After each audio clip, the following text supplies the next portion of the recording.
तो हेलो बच्चों, कैसे हो आप सब। उम्मीद करता हूँ सब लोग ठीक ठाक होंगे, खैरियत से होंगे। तो आज की इस वीडियो में मैं सिखाऊंगा भिन्न का जोड़ एक ही में, मतलब गुणा भी होगा, भाग भी होगा, घटाव भी होगा और जोड़ भी होगा। तो चलिए सबसे पहले इधर अपना सवाल लिख लेते हैं और फिर आपको फॉर्मूला बताते हैं, उसके अकॉर्डिंग हम लोग बनाएंगे। अब यहाँ पर आप देखना कि ये जो है ना, ये है हमारा सवाल और ये है बोर्ड मास फॉर्मूला। इसी फॉर्मूले पर हम इसको बनाएंगे। मतलब पहले किसकी क्रिया करनी, यानी कि पहले भाग की करनी है कि घटाव की करनी है कि जोड़ की करनी है, किसकी करनी है, ये हमारा इस फॉर्मूला पे ही आएगा। तो सबसे पहले हम देखेंगे इसमें क्या है। ब्रैकेट, ब्रैकेट इसमें है नहीं। ऑफ, ऑफ का है नहीं। डिवाइड, डी से डिवाइड, तो डिवाइड का देखो पहले, अब डिवाइड का आया ना तो इसको पहले करेंगे। इसके लिए हमें ना ये जो पूरा है इसको ऐसे ही उतारना है। 4/2 प्लस 5/6 माइनस 6/4 गुणे 5/6। अब देखो ये जो है भाग का निशान, ये वाला, ये क्योंकि डिवाइड का काम हो रहा है तो ये गुणा में चेंज हो जाएगा। ऐसे गुणा में चेंज हो गया। अब जब गुणा में चेंज हुआ तो जो अंश है वो हर होगा, हर है जो अंश होगा, यानी कि 10/8। इसके बाद अब देखो जो जो आपस में गुणा की वजह से जुड़ा हुआ है, जैसे कि 6/4 और 5/6, 5/6 और 10/8, ये आपस में गुणा की वजह से जुड़ा हुआ है। जबकि यहाँ से माइनस और प्लस है तो इधर नहीं, जो जो आपस में गुणा की वजह से जुड़ा हुआ है उसको काटना है।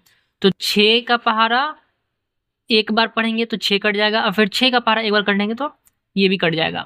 अब यहाँ पर भी काटेंगे हम। 2 दूना 4 और 2 पचे 10। अभी और कटेगा? अब नहीं कटेगा। तो अब नेक्स्ट लाइन में चलते हैं। तो 4/2 प्लस 5/6 माइनस, फिर यहाँ पे देखिए 1/2 है तो 1/2 दिया आएगा यहाँ। फिर गुणा का निशान 5 और कटा है 1 तो 1, 5/1 गुणे 5/8 हो गया। अब इनका हो गया है तो अब क्या करेंगे ना कि हम पहले जो गुणा वाला है ये आपस में सबका गुणा करके एक जगह पे लिख देते हैं। तो उसके लिए क्या करेंगे, 4/2 लिखेंगे, फिर प्लस लिखेंगे 5/6 माइनस 1 गुणे 5 बराबर 5 और 5 गुणे 5 बराबर 25, 25 आ गया। 2 एकम 2 और 2 अठे 16, 16 आ गया। ये हो गया, एक खत्म हो गया। अब बस ये दोनों का हमको करना है तो भी कर लेते हैं।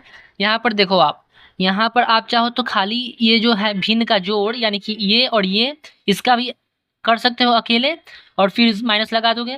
या फिर आप चाहो तो भिन्न का जो घटाव है इतना दूर, इसका भी कर सकते हो। या फिर आप चाहो तो तीनों को एक साथ भी कर सकते हो। अब ये आपकी मर्जी है, लेकिन मैं आपको तीनों को एक साथ करके दिखाता हूँ ताकि आसानी हो आपके लिए। उसके लिए सबसे पहले 2, 6 और 16 का हम एलसीएम निकालेंगे। तो हम निकाल लेते हैं इधर साइड में। तो इसका एलसीएम निकालने के बाद हमारे पास जो आया वो है 48 48। अब क्या करेंगे, जैसे हम भिन्न का जोड़ बनाते हैं या घटाव बनाते हैं वैसे ही बनाना है, बस खाली ध्यान रखना है निशान का। तो 48 में कितनी बार भाग देंगे 2 से कि मेरा कट जाए, तो कितना बार, 24 बार पढ़ेंगे। तो 24 आया और 24 को 4 से गुणा कर देंगे, मेरा आएगा 96 प्लस, यहाँ प्लस का निशान है तो प्लस का निशान देना, ध्यान रखना जहाँ निशान है वही देना है। फिर 6 का कितनी बार पढ़ेंगे 48 में, तो 8 छका 48, 8 बार आया, 8 5 40, 40 आ गया, गुणा इस पे किए। अब यहाँ पर माइनस का निशान है तो माइनस का निशान देंगे। 16 तिया 48, यानी कि 3 बार आया ना, 3 बार को अब 25 से गुणा करेंगे तो कितना आएगा, 75 आएगा। अब यहाँ पर देखो 96 और 40 को आपस में जोड़ना है और 75 को घटाना है, तो वही करते हैं पहले हम। यहाँ पर आ गया मेरा 136 माइनस 75, तो इसका घटाएंगे तो मेरा आएगा 61/48। यही हो गया आंसर। तो बहुत शुक्रिया कि आपने यहाँ तक वीडियो देखी। वीडियो पसंद आई हो तो वीडियो को लाइक करें, चैनल को सब्सक्राइब करें और इस वीडियो को अपने उन तमाम दोस्तों के साथ शेयर करें जिनको इसकी ज़रूरत है।